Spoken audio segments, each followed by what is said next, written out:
Speeding. Speeding. Speeding. 5, 4, 3, 2, 1. The world is changing faster than ever. What used to take decades is now taking years or even months. What you see right now is the illusion that people have had for many decades about the workplace being this secure place to work the rest of your life. For the first time in the history of our nation, our children will not do as well as us. We've seen our friends get laid off, we've been laid off, we've had our pay cut. People are overworked and underpaid. They seem to have less time and less freedom. They live under constant pressure. This is going to be forced. And so even if your employer loves you, they may have to cut you. There's something wrong that on Monday morning, the heart attack rate increases by 35%. Technology is accelerating, job security is declining. It just doesn't seem like the old models of making a living are as reliable as they used to be. Every aspect of our lives, there's a better way out there, but we're still doing it the old way. We live in the greatest country on the planet, and there are a lot of people sitting around complaining and being cynical. Like everyone's whining about this old model, and I'm like, why don't you leave it? Look at all this over here. Look at all this opportunity. Since so much of our lives revolve around our work and the way we make our living, many people are thinking there just has to be a better way. The biggest challenge facing our world today is not making money, is what are we going to do with all the displaced, unemployed people? People are afraid that they're going to make the wrong decision. People are afraid of the unknown. People are afraid that maybe I don't have the skills. Hey, sports fans, industrial age is over. It's dead. It's dying. That's why going to school to get a job is an obsolete idea. A steady paycheck is an industrial age idea.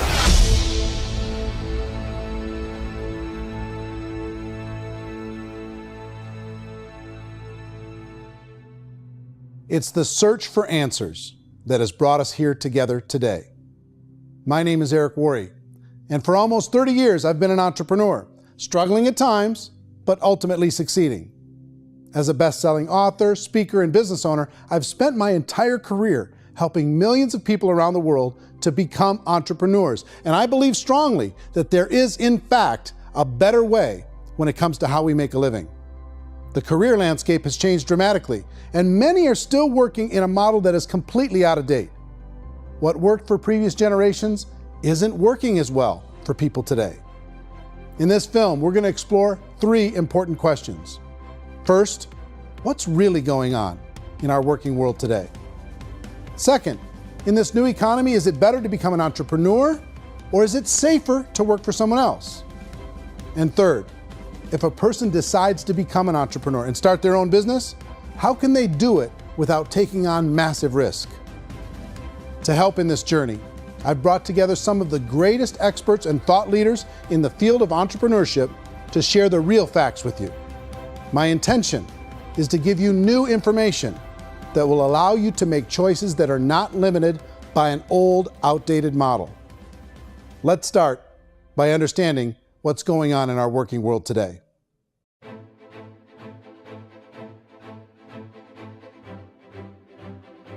Let's look at unemployment. 30–40% of the people are honestly not working, but would be working.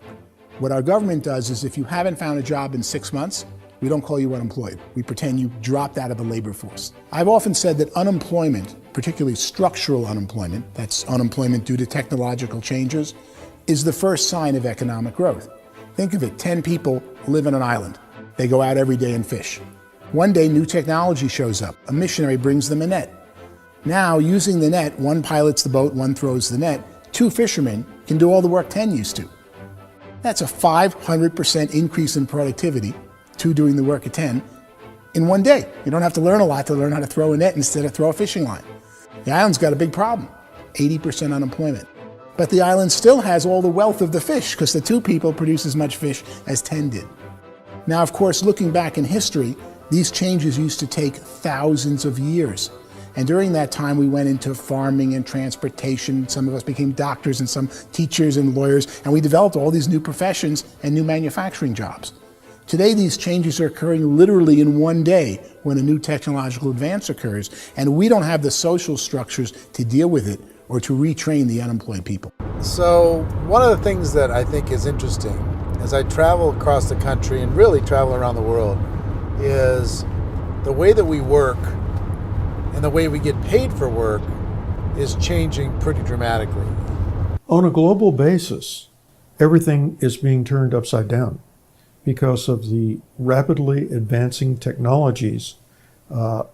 They are eliminating many jobs, and we have been left with many people not prepared for the jobs that exist. A lot of demand in public companies was to squeeze out all the fat and to get just as much margin as we possibly could, and fat equals humans. So this idea of job security and information age is so obsolete, but it's still taught inside our school system. And that's where the problem starts. There's no financial education in school system, and people are still trained to be employees who work for that paycheck. This is a chart on the middle class. What's happening in the middle class, those that went to school, their incomes have been coming down for years. And parents still say to their kids, go to school, get a job. Now what happens to all those middle class people who are dropping off the ends of the chart? Well, they become what's called working poor. And this is what happens to working poor. But they say poverty is ending. Well, poverty may be ending, but working poverty is going up. And this is food stamp usage. So food stamp usage in America is going through the roof right now, because people cannot earn what they call a living wage. Most people have experienced financial pressures that I think are probably greater than they have been in the past. If you're not working for yourself, then it's going to be a pretty hard road for a lot of people. Today, if you're going to control your future, the 40-40 plan is gone, where you can graduate from college and get a job and work for 40 hours a week for 40 years. That day is gone. So some of these charts actually tell you what's going on. And this is a really interesting one. You know, people are going back to school because if I go back to school, I'll get a nice job. But this is what's happening to, it's called Sallie Mae, which is the student loan guys. Student loan is going through the roof. It's now over $1 trillion, and student loan debt is worse than credit card debt. So when people stopped using credit card, the government got people into student loan debt. And the problem with student loan debt is you can never be forgiven. See, with credit card debt, you can declare bankruptcy and all's forgiven. But student loan debt, you can declare bankruptcy, you still owe it. It's the worst of all debt. But this is the next picture. Look at this chart here. This is what's happening to wages of college graduates. It's going down. So you go to college, you rack up all this debt, but you earn less money. Now, that's not that intelligent. Average person who's been working a lifetime in America today is ending their lifetime at 65 with about $41,000 in assets. They earned just enough to survive. I think in the United States we have something like 17 trillion in debt. That's just the federal government debt. We got another 2 in municipal and in other, let's call it almost 20 trillion government. We've got 40 trillion in private debt. That comes up to close to 60 trillion. When you then add something we never had before, what you were talking about, when we look at the unfunded portion of Social Security and primarily Medicare, Medicaid, that at the most conservative estimates from outside firms, Kleiner Perkins, 67 trillion and growing. That's more than all our other debt. There's less conservative estimates that say it's 84 trillion or higher. I added up conservatively $127 trillion in total debt. Debt is a financial drug. When you take it to excess, it's like taking a drug. Yeah, it makes you feel better, it enhances your performance, but at a huge cost, eventually it kills you. And so that's what happens. We keep doing more and more debt, and you get less and less results, just like a drug, until the debt gets so high that it crushes the whole system. That's where we're at, 8.2 times GDP. You know who I feel sorry for? I feel sorry for the person who dreads going to work, who is sick to their stomach on Monday morning, who hates their alarm clock, who gets a little glimmer of hope on a Wednesday because it's hump day and says, thank God it's Friday. And they live for those 2 days a week where they get to be themselves and they don't have to be around people they don't like, and they don't have to play the political game in the office, and they don't have to live this half life. The person that works 50 weeks a year just to be able to have the 2 weeks for vacation. And you know what happens to most of them? Nowadays, they don't have a vacation. They have a staycation. They have time off of work, but they don't get to go where they want to go because they're overextended. They've got all this debt. They got all this situation. They hate their alarm clock. They can't sleep until they're done. They have to spend most of their life in traffic. I feel sorry for that group of people because there's a better way. They just don't know it. I see this really interesting attempt at rugged individuality in a 6x8 rectangle. And I feel like you're all the same, except for the little push pins of the pictures. There's different pictures. Yours is named Jenny and his is named Sujara, but it's the same people. And this is how they are, and they're just like the zombies, and there's no joy in there, there's no fun. There's always like the wacky woman who decorates her cubicle, and that's the most she can do there. You got to give her credits, right? The wacky cubicle woman. The basis for their life is worry. I'm worried, you know, maybe I'll get fired. I'm worried maybe my company will go out of business. I'm worried I can't keep spinning the plates on paying the bills. I'm worried about how do I send my kids to college. I'm worried, what if the transmission of my car breaks? That's, you know, 2 or 3, I can't fix it. People live in a sea of worry, and it eats at them. Those signs that people held up during the Depression didn't say looking for gainful employment in a cubicle. It said looking for work. Work is what we're looking for. Job is just a unit of measurement. Work is what we're going after. It's time to look in the mirror and say, it's not the economy, it's my economy. It's my little world of where I am. I need to improve. I'm not going to wait for the economy to come back because frankly, the economy is doing great in this country. So I'm here on Wall Street, the financial center of the universe, the financial capital of the world. This is where most people's money goes to at least be held for a time, right? With interest rates in banks being effectively zero, and many experts are predicting it's going to stay at zero for the next 10, 20, even 30 years, people feel like they don't have any choice but to put their future into equities, to put their future into the hands of other people on this stock market, and hope that the stock market goes up, hope that the stocks that their advisors pick or that they pick goes up. That's one way to go, I guess. It's my personal belief that if you put your future into the hands of yourself, in other words, you have earning power by yourself, I think you're a better investment than these guys. I think you controlling your future is a better option than handing over your retirement to these guys. The average household income in the United States is approximately $50,000 a year, what they call the middle class. To reach the top 25% of income earners, you'd need to earn at least $90,000 a year. To reach the top 10% would be a household income of $140,000, the top 5%, $190,000, and to be in the top 1%, you'd need a combined household income of at least $380,000 a year. So here's the question. What do you think would give you the best chance to move up and get to the top 10%, the top 5%, the top 1% or beyond? In my opinion, and in the opinion of many, many experts, the answer is to become an entrepreneur, to become your own boss. I think you have to be a business owner. I can't, the only time I ever say to someone it'd be great to be an employee is when they've already told me they've surrendered. I only tell people who are wounded spiritually that they should be an employee. And it's that feeling that you get when you pick up the backpack off the little Cub Scout and say, "Don't worry, little guy, we'll get you back to the camp." You know, it is in no way a kindness when I tell someone they'd be a great employee. The other status symbol really increasingly is lifestyle. And people can own their own business, maybe even work out of their house. That, I tell you, people admire that. Like, gosh, I wish I could do that. The spirit of the entrepreneur is to be a risk taker and to be resourceful and unstoppable and to have a vision of yourself beyond where you are and not willing to settle for life as it is. Think about the great entrepreneurs. They're visionary. They have heart. They're willing to do today what others won't so they can do tomorrow what others can't. Personally, I don't think of the new economy, the old economy. I create my own economy. The entrepreneur's in control.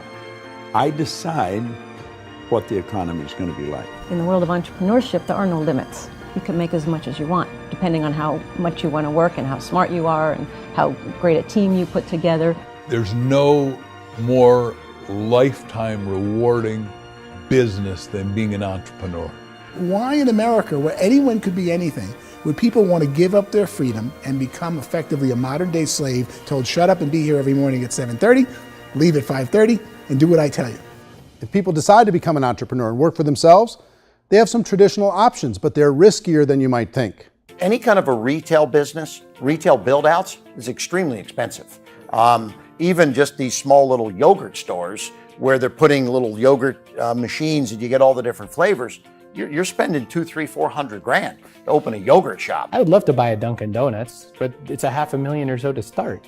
I don't quite have that just in case money. Risking lose it all, and most guys do 2 or 3 times, and even big guys like Branson, because I'm such a fan of his, half his companies don't work. If you make $1 million, your problems are gonna go. If you make $1 billion, your problems are really gonna go.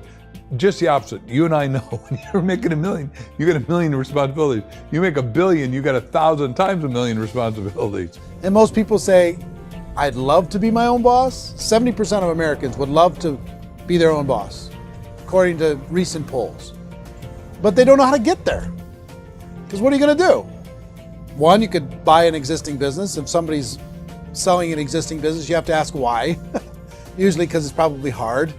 It's probably not making as much money as they hope.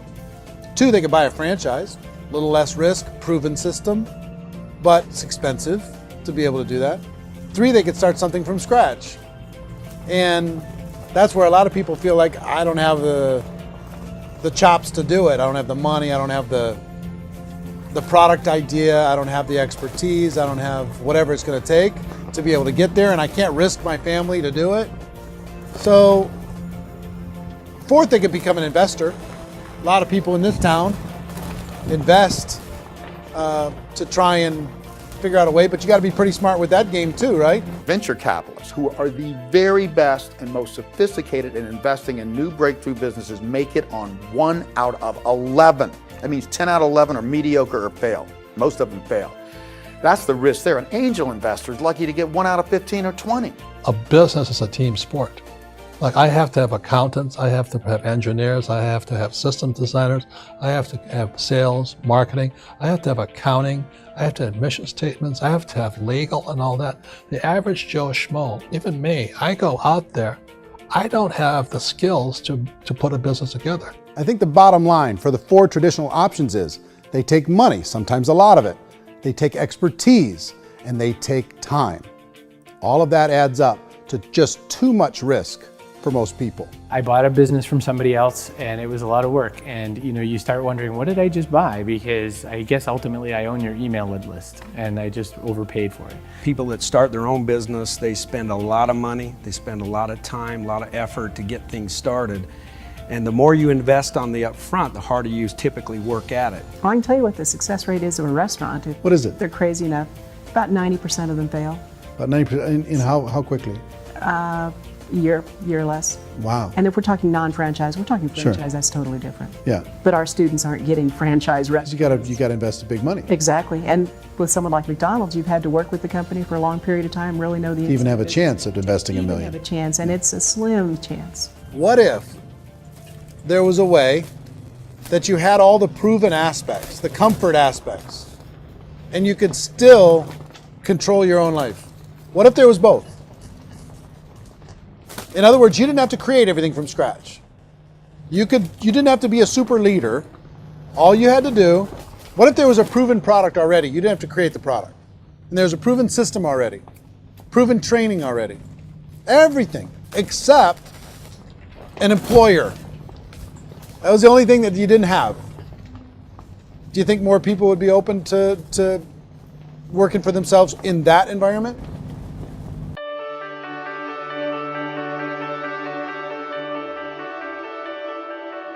In our search for a better way to make a living, we've come to the conclusion that becoming an entrepreneur is actually safer than being an employee. And through our look at the entrepreneurial options, one particular path kept coming up from expert after expert. And I think most people will find it surprising because it's certainly a non-traditional business model. That model is for people to start their own business and become an entrepreneur through the creation of a network marketing business. Some people call it direct selling because the product is being sold directly from the manufacturer to the end consumer, cutting out the middlemen. Other people call it multi-level marketing, or MLM, because there are multiple levels of commissions paid. The most common term today is network marketing, because network marketing best describes using a large group of independent distributors, independent entrepreneurs, to move a product or service more efficiently. So my friend here, Donald Trump, and I, we always write about the network marketing industry. And the reason we support the network marketing industry is because it really is a business school for entrepreneurs. Because most people come out of school looking for a paycheck. Oh, that's terrible. I went to network marketing like that. I think if it didn't exist, we should invent it. It is that good. I think direct selling is a great way to do business today. It's very easy to get into that industry, and you can be self-employed, be in effect an entrepreneur. When we see multi-billionaires adding network marketing companies to their portfolio of companies, that would be a clue. When we see people who are very famous authors and very famous business people endorsing the industry, that would be a clue. These network marketing companies aren't $50 million companies, they're billions and billions of dollars. They lead the stock market, they're major companies. When we're going to get it? You know, and you're going to school to work for a paycheck, but if you want to be rich, be an entrepreneur, and network marketing gives you the spirit to be an entrepreneur. A traditional company will spend up to 50% of their total revenue on marketing. Network marketing companies use a different approach. Instead of having all that extensive marketing expense, they utilize a network of independent distributors to do the marketing for them. Now, why do they do this? First, because word-of-mouth advertising is so much more effective today than traditional media advertising. Second, some products need to be explained or demonstrated, and an independent salesperson can do that more effectively than an ad campaign. Third, it's completely efficient. The company only pays for the marketing of their product if a sale happens and not before. Imagine if Amazon allowed you to become an independent distributor and paid out 40% of its revenue to that distributor group. All you had to do as a distributor was recommend a product, and if a person bought it on Amazon, Amazon would take care of all the logistics, and you'd get paid for bringing the customer. Now imagine you got paid for every purchase that customer made for the rest of their lives. Well, Amazon doesn't offer this option, but network marketing companies do. 85% of all buying decisions in our society are made as a result of word of mouth or reputation. We're recommending things to each other all the time. You know, who's your dentist? Who's your doctor? Who's your lawyer? What detergent, are you using? What legal system are you using? What product are you using? We're talking to each other about the things that we love anyway. When you go into a big box retailer, you're lucky if the clerk looks you in the eye, much less gives you any detailed or accurate information about what you're purchasing. So of course, this personal information, this education coming from a friend, a neighbor, a relative, or even a stranger, but one who has experience with the product is extraordinarily valuable. As a matter of fact, network marketing can educate consumers probably better than any other form of marketing. It certainly can do better than advertising because advertising usually has a certain hype to it and you can only get limited information. So, network marketing trumps advertising. If you were a typical sales company and you wanted to sell $1 million a month worth of product, you might go find 100 superstar salespeople. The quota would be $10,000 a month. So network marketing as a distribution system just flips the numbers. So we use 10,000 happy, raving fans of a particular product, and we don't concern ourselves so much with how much product each one of them individually sells. If they sell just $100 or $200 a month, and there's 10,000 of them, you're selling $1 million to $2 million a month worth of product. And that's the best way I can explain how network marketing works. This is the marketing arm of the company. There's not money being wasted on bricks and mortar. There's not money being wasted on inventory that's sitting stagnant somewhere. There's not of employees standing around that don't have customers. These are people that are going to connect with customers. These companies allow people to become independent distributors for extremely low cost and with no minimum time or sales quota. Essentially, they own their own business and can provide as much or as little sales as they choose. In other words, the distributor gets all the benefits of traditional business ownership without the risk. The advantage of network marketing is the ease of entry, the low risk, and the low startup cost, because almost everything else has very high risk. You can get in for a minimal investment. You're buying into a system that's already been proven, products or services that have been proven to work. The keys to network marketing is providing an opportunity for the masses to get involved, providing an opportunity for the average person who doesn't have the resources to start their own business. All of this so far is fairly straightforward, but network marketing offers another benefit, and it's this benefit that makes it so interesting for entrepreneurs. Network marketing allows a distributor to build their own network of other distributors and then compensates them on the sales created by that entire group. Direct selling is, at its base, very simple. It's the sale of a product or service to an individual on a face-to-face, one-on-one basis, just the way we're talking right now. But there's an important element as well, and that's the offering in conjunction with that sale of product, the offering of an opportunity for someone to make something of themselves. No matter what your social status is, no matter what language that you speak, I mean, look how many unbelievable people are becoming successful that speak every kind of language out there. What an awesome gift to give the world. Instead of having to work your way up in a system and prove that you could be a sales manager, they just decided everybody can be a sales manager. Everybody gets to build a sales team from day one. And so what that brought into the system of growth as a direct selling company is the concept of compounding or geometric progression. Because now you can actually grow a sales force very quickly because everybody is enrolling people in their own sales force. People who are like, oh, this is weird, I'm building a sales team, or what do you think you do at a regular company? How do you think a regular company works? Network marketing is the only industry that doesn't say your past determines your future. It looks at your past and says, okay, now what can we train you to do so you can have a great future? Every other employer out there wants to exploit you for what you already know, not teach you something new. Network marketing has the potential to save the United States and the world because it's going to teach people not to be employees, but to be entrepreneurs.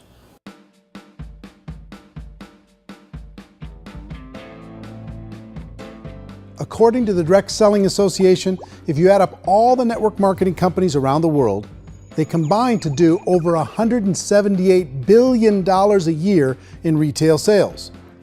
To give you an idea of how big that really is, the NFL, the National Football League, does approximately $9 billion a year. The music industry does a little more than $16 billion a year, and the movie industry does about $80 billion a year. Using a conservative average, network marketing companies pay their distributors about 40% of that $178 billion in the form of commissions, which adds up to more than $71 billion a year. That's almost $6 billion a month. It's almost $200 million in commissions every single day. So it's certainly working, and people are making serious money in network marketing. With the growth of the direct selling industry over the last 10, 15, 20 years, we've seen a broader understanding of the channel.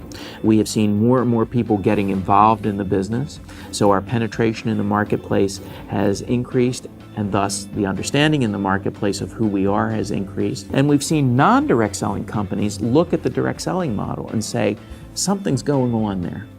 People are making money. Companies are being profitable, individuals are being motivated, product is being delivered to market. Maybe we should explore this. Some people think only the people at the top make money.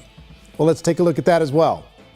In the network marketing profession, there are roughly 500 people in the world who earn over $1 million a year. If you round that number up to $2 million a year, that adds up to about $1 billion a year. That takes the $71 billion paid out each year down to $70 billion. So where does the rest of the money go? The vast majority goes to part-time people making anywhere from a few $100s a month to many thousands of dollars a month. It goes to people who choose to make it a full-time career move and earning even more than that. Every day, people are using the money they earn through network marketing to pay off debt, have more fun, and improve the quality of their lives. Everyone I know in network marketing has been doing that since the 50s. They go to work when they want to go to work. They stop working when they want to take time with their children to have a leisurely breakfast and discuss issues and driving to school. They go back to work when they get home, wherever they're working out of. The biggest thing that I've seen is people that have become much happier in their life. MLM has probably made more millionaires of more people in more countries, and I've spoken to them in 67 countries than any other single form of business, starting from nothing. If they have a choice between working a job for the next 10 years or working a network marketing business for the next 10 years, the result of working the network marketing business will be better. A lot of people within the industry go on and make this a career and do extremely well at it. Network marketing has been nothing but good for everyone I know that's been involved with it because they did it seriously and they played full out and they've been very successful. It's been a constant barrage of success stories and people showing off stuff that they got as a result of it. How many people are involved? Approximately 16 million Americans and 96 million people around the world are currently participating in network marketing. And in a recent poll, 82% of those people report a good, very good, or excellent experience with network marketing. So people are happy.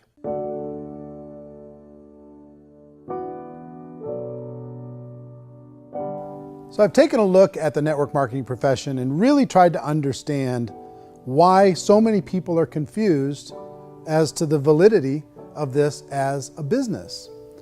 One is this pyramid shape. People get really messed up with this pyramid. Oh, it's one of those pyramid things.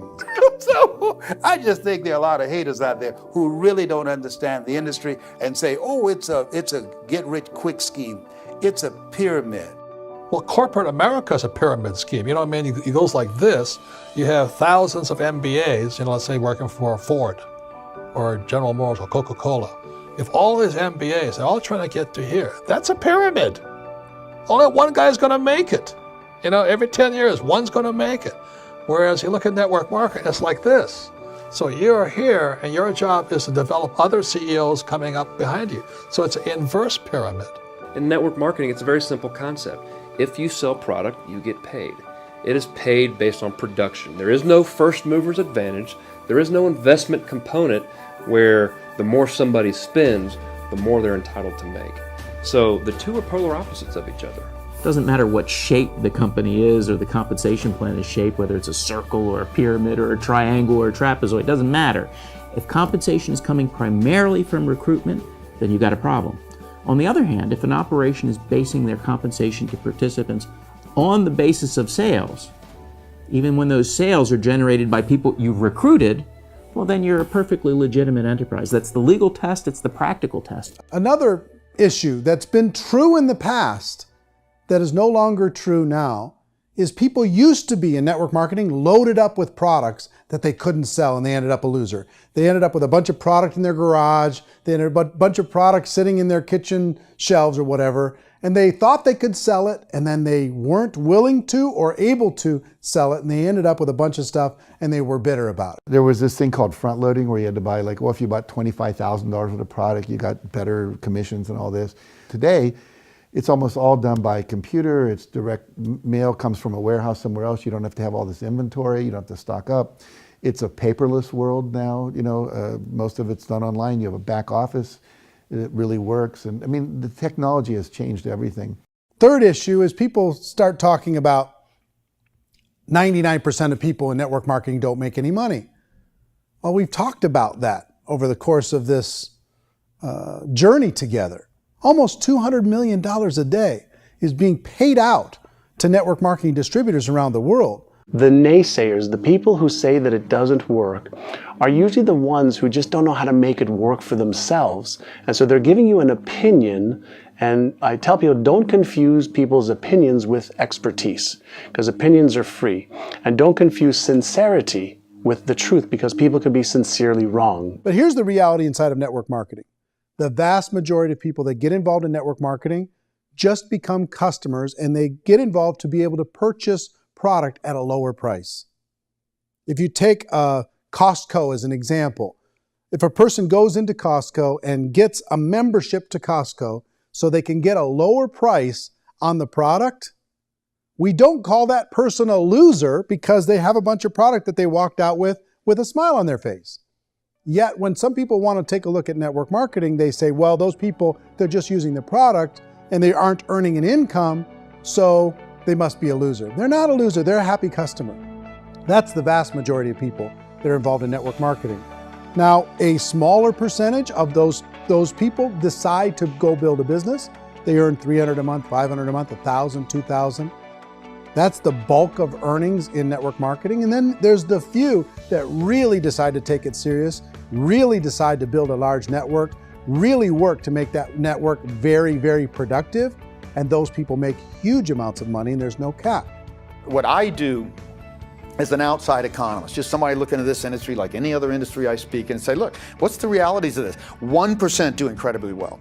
10% generate some additional income at pretty low risk and effort. That's not, and 90% of people roughly end up customers.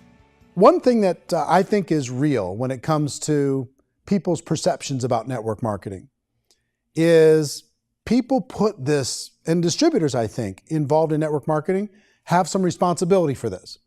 They have sometimes unrealistic claims about the product or about the income. Most people who become distributors, they want the money, they want to be successful, but they don't have the skills. They don't know what to do. And when people don't know what to do and they're in a new business, they're scared. And when they're scared, they panic and desperation kind of sets in. So they think everyone they talk to has to get in.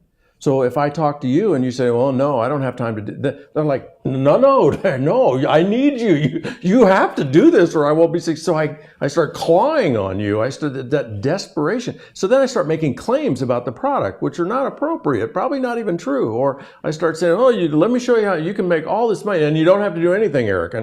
And so you just totally misrepresent the opportunity, and you're clingy with people because you think you need everybody to be successful, and you don't. You know, one of the messages that I try to deliver most forcefully to companies as well as salespeople in direct selling is that you don't have to overpromise.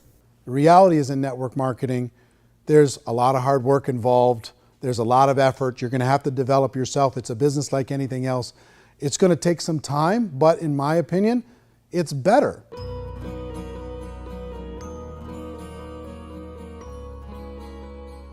It's light years better for people starting today than it was even 5 years ago. I think it's more widely accepted now, and people understand it is a business. It is being an entrepreneur. It is being a business owner. Our belief system is based upon our evaluation of something.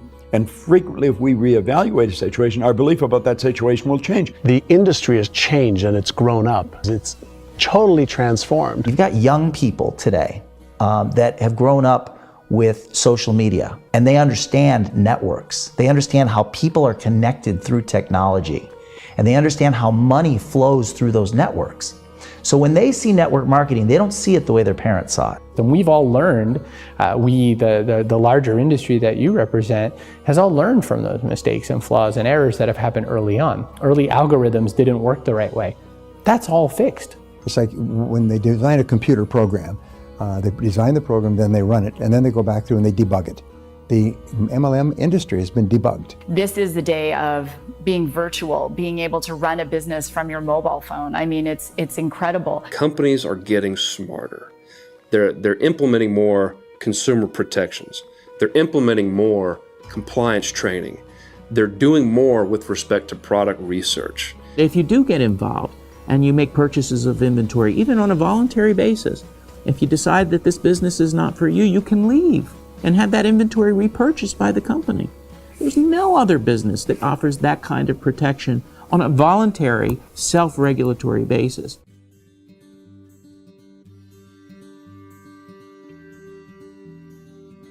If you decide to look further into a network marketing business in order to generate more cash flow for your family, I would recommend reviewing the following 4 elements. First is the product or service. And on the product or service, I would ask 5 important questions. 1, do you like it? Is it something you would feel comfortable sharing with others?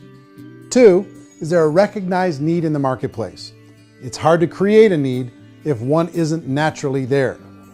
3rd, does the product meet that need? Does it solve a legitimate problem for consumers? And 4th, is it priced to sell? Can it compete in the marketplace? And fifth, is it priced for profit? Is there enough margin for the company and the distributor to be able to generate income for the long term? If you can answer the questions on the product to your satisfaction, the next element to consider is the company itself. Is it well run? Do you believe in the founders or the management team? Do you feel they have what it takes to go all the way? See, it doesn't matter how good the product is if the management can't take care of the company. Good management can change with the times. They can handle adversity. They can make good decisions. Make sure you choose a company that can serve you for a long time. The third element to consider is the compensation plan. And with that, there are 3 important things to look at. First, a brand new person needs to be able to generate some money fairly quickly. It may be an obvious reason, but you can probably imagine the ripple effect of a distributor getting involved and having even a small victory fast. That can only help with the overall success of the organization. Second, a person should be able to develop a moderate part-time income in a reasonable period of time. As they develop their network and as their sales grow, they should be able to enjoy more benefits. And third, for the people who are really serious, for those who decide to really go pro in the network marketing profession, there should be the possibility to make a serious full-time income if they work hard and are committed to developing their skills.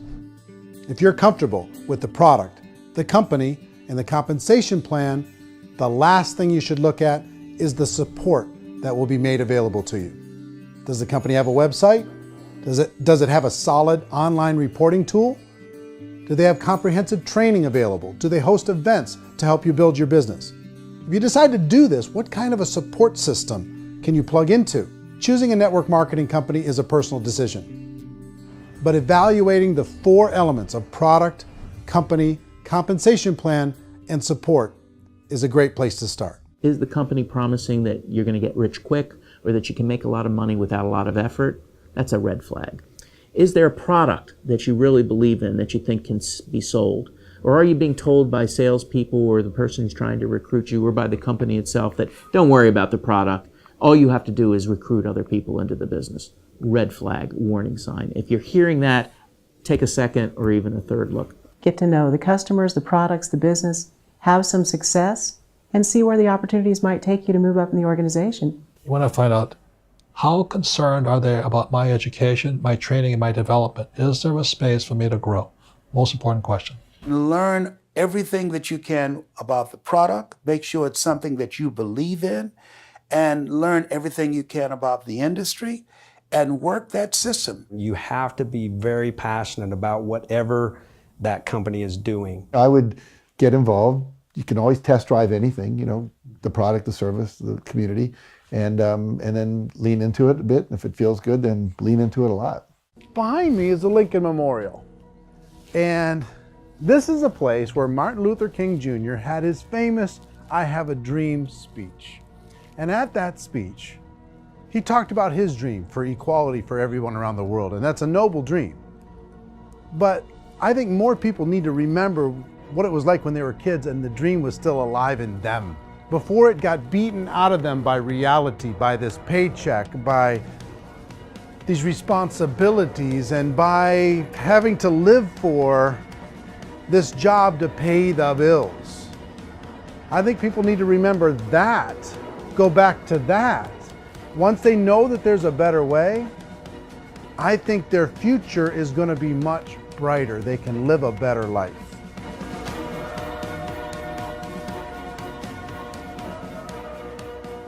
So if you're considering getting involved in a network marketing company, let me offer you just a few pieces of advice.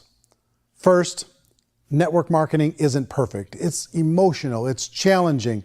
Like any entrepreneurial venture, it can have its up days and its down days.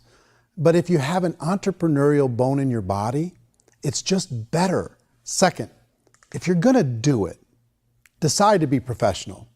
Decide to go pro. It's better to do that than just be this amateur sticking your toe in the water. Third, as any professional, you're gonna have to learn some new skills. And I promise you, inside of the network marketing profession, they're not too difficult to learn. Fourth, like anything worthwhile, it's gonna take some time.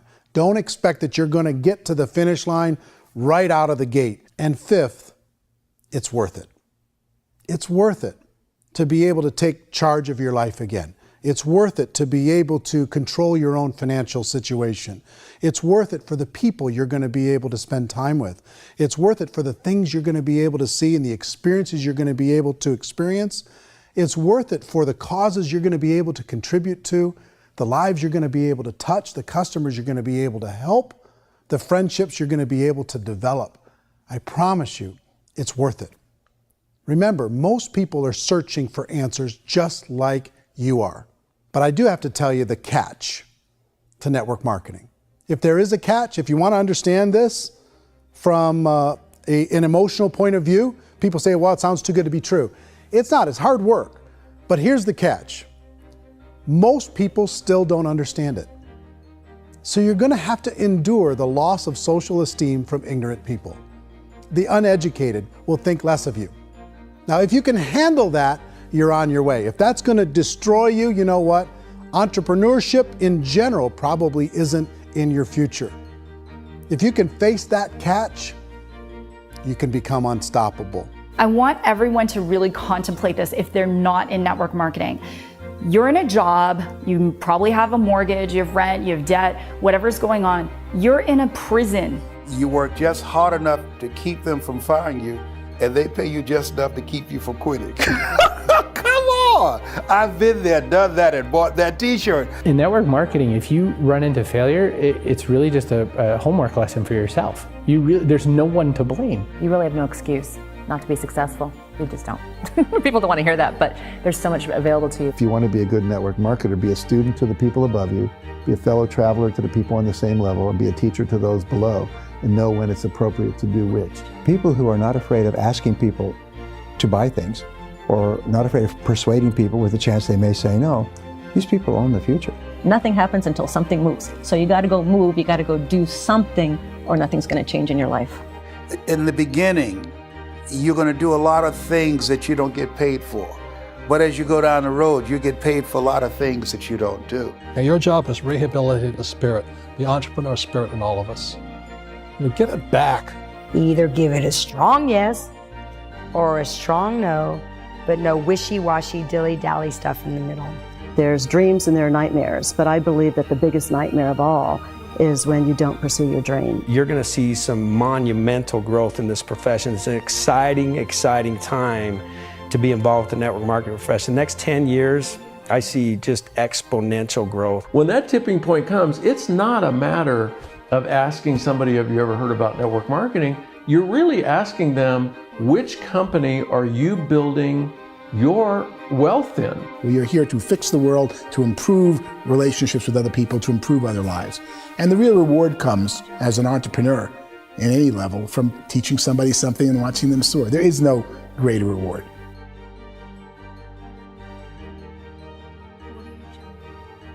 Life's too short to spend it living someone else's dream instead of your own.